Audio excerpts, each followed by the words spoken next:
Welcome aboard everyone, Simon here from the Wells of Wall Street. Guys, as promised, here is a video getting ourselves ready for the opportunity to stake IOTA to claim the SMR Shimmer token. Guys, thank you so much for your support to the channel, smashing through the subscribers, but also thank you to those that are getting involved in the previous IOTA SMR announcement video.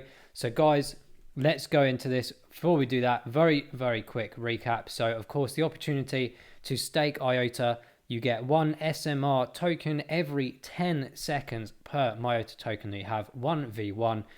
Stake up to 90 days. I believe you can pull out earlier if you want to. There's no penalty or lockup situation. But the maximum, I believe, is 90 days. So I don't think it's going on beyond that from what I've been reading on their website thus far.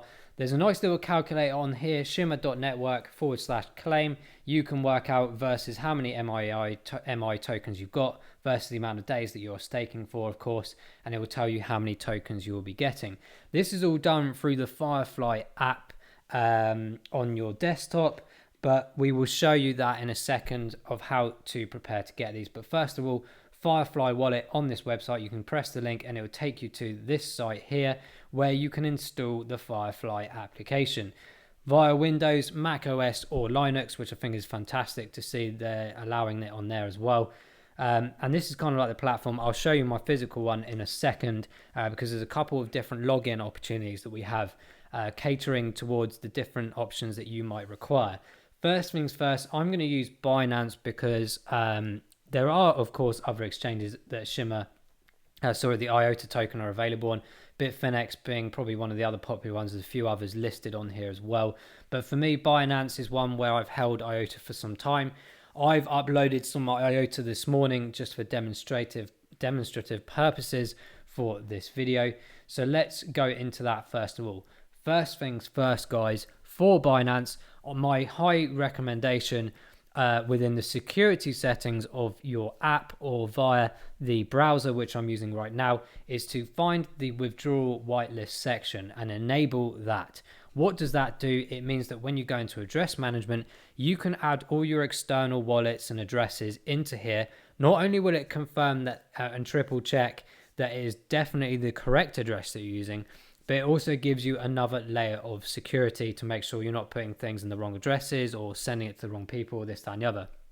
The other advantage for me on the security aspect is I have the 3-layer security protocol before withdrawing anything, which we'll go on to in a second. So I have to put in a code that's sent to my phone via SMS. I have to put an email code in, and I have to put my Google Authenticator code in as well. So 3 fantastic layers on that as well as on the other side on Firefly in regards to how you obtain and generate your address too. We'll go on to that in a second. So very much so, once you've done that, it means that when you go to select a token for withdrawal via your Binance account, you can then find the wallet that's appropriate to that, which has already kind of found it already, but you might have multiple accounts for some different reasons. You might have like a consortium, or you might have a few of your friends using the same app, but you want to send and receive to the different ones. Either way, it will confirm the address again, make sure it's whitelisted. And then from this point on, you can decide how many tokens of IOTA you want to send across. And that's the same principle with any other token to any other wallet and things like that. Obviously, the addresses are different based on the address book and the wallet that you're trying to use. So for this instance, for those that didn't know, you need a minimum of 1.5 IOTA to send. Absolutely brilliant. Very different to a lot of the projects out there where you have to spend loads of money just to cover fees and minimal account requirements. There is a network fee of 0.5 IOTA. So at this current price point, I think it's around $1.40. So you're looking about, what was that, 60-70 cents worth. It's not breaking the bank, as it were. But of course, that value obviously would increase essentially based on price chart movements, of course. But for now, I've already sent some over this morning. I've got a bag here ready to go across as well. But I'm not going to send that right now because it means that I have to put in my email codes and stuff again. Obviously I can't blank those out. So very much so. Once you've done that, you max, you then press withdraw, and if you've got the settings set up correctly on your Binance account, which again, if you haven't, go and do the settings of things like the security codes for SMS, email, and Google Authenticator. Go and enable all three of those. I highly recommend it. It sounds tedious, but trust me, the level of security is extremely important in this space. So the one I sent earlier, 9.5 IOTA, once you've pressed withdraw and done all your coding, it will then say it's processing. And then of course you can refresh the page as and when you want. It took around 30 seconds for this to send across. It was absolutely incredible. So for this instance, when I updated, I think I sent 12:08 and it arrived at 12:13, I think, on my wallet, but I have to double check that. But it was, in terms of the actual processing, it was very fast. So now we've done that. And by the way, any questions you have, just drop them in the comments and we'll do our best to answer them. Once you've downloaded the Firefly app and you're logged in, it will look like this. But first of all, I want to show you what it looks like when you've kind of first logged in or downloaded Firefly for the first time. So let's just take a quick look at that. You'll be presented with a page that looks like this. Okay, so I've already got a wallet on here, and this is using my hardware wallet. If you haven't got a hardware wallet, I fully recommend getting one. Some people think it's a hindrance to spend an extra bit of money, but in my opinion, it's actually probably one of the best investments you can possibly get. And it does, I believe, support some other wallets, but for me, Ledger is the one, and particularly for IOTA, because it's got the IOTA app on there. If you would like a video on how to use the Ledger in general, or indeed through using it for this particular aspect of IOTA, let me know and I will get a video of that as well. But for the general consensus of you out there, whether you have one or not, I'm just going to call this account Bob. Don't ask why. It's just a nice name, right? You can create via the Chrysalis network, because of course the update happening earlier this year. There's a migration opportunity here as well, but most of the time, if you're downloading for the first time, you probably don't need to do anything. But here we go. So you can create a new wallet, fresh wallet running on the Chrysalis network, i.e. what we've just done, or you can migrate or restore a wallet that you might have had before from the Chrysalis aspect. So let's just say we're creating a new wallet. This gives you two options right now. Your software wallet, which creates a 24-word recovery phrase, or via a hardware wallet. In this instance, right now, only available, I believe, on Nano S and Nano X, which is what I've got. So I'm not going to do either of these right now because I've already got an account, but I'm pretty sure it's very clear for you guys how to operate this. Simply secure your wallet, save recovery kit template, continue. You'll go and do your whole process of 24 words. Then you will be able to simply log in as normal. So once you've done that, you can simply take yourself into the platform. So before we go and look at that properly again, just taking you back to here. So this is kind of like an overview of what it would look like.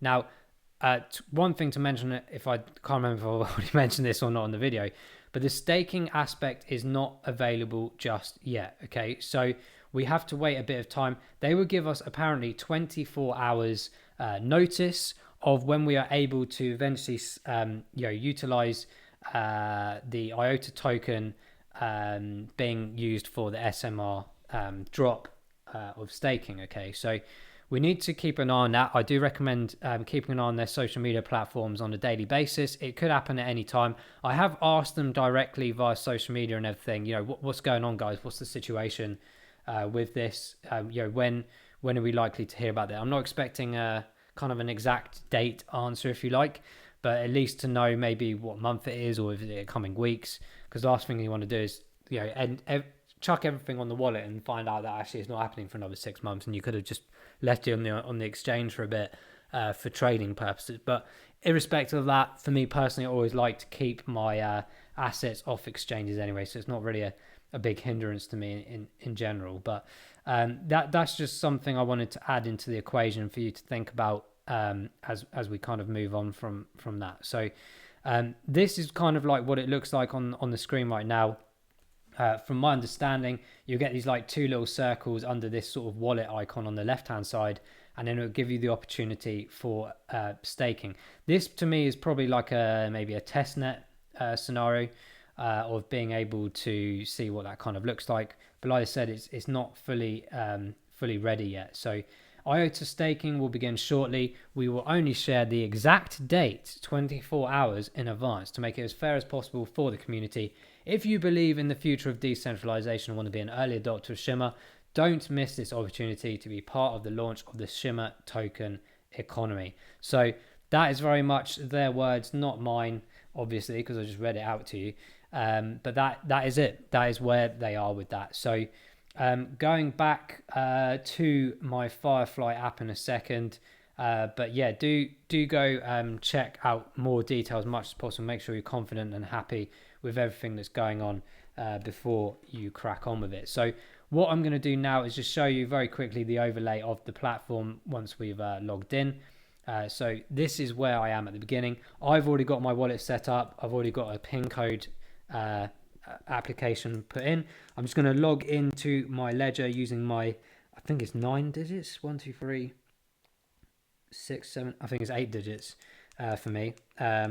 So again, another layer of fantastic security on this side, on my side, as opposed to Binance, which just ensures that, I think we're talking about like 6 layers of protection here. So I'm just going to select the IOTA app on my ledger. Again, if you want details on how to use the hardware wallet or set it up, let me know and I will do a video on that. So down here you can see my hardware device is connected.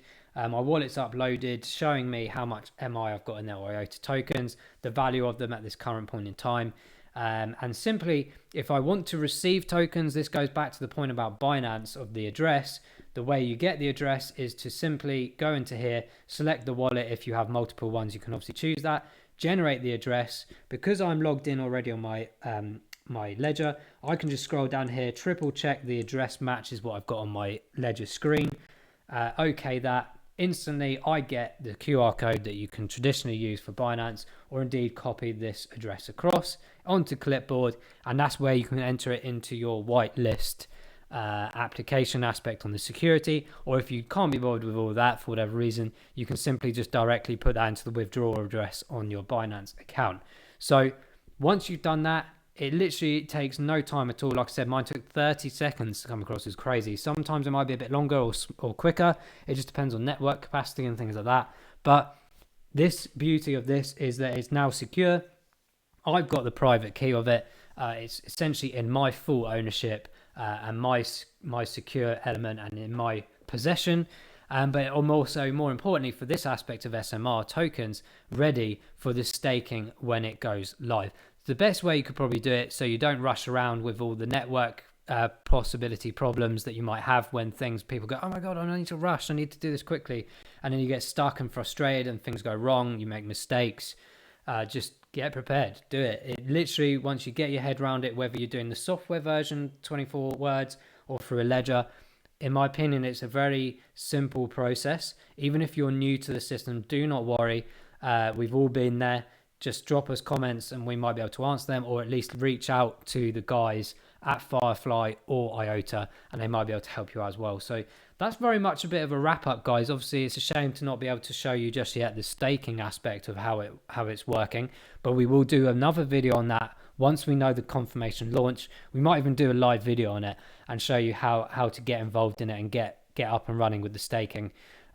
So we will definitely do that near the time. And if I hear anything further, obviously not an exact date, but a rough date of when the staking aspect will start, I will of course let you know. But until then, guys, thank you for watching. Let us know in the comments below if you have any questions. Let us know in the comments below as well if you want a ledger related video. Until then, we'll see you in the next one. Bye bye.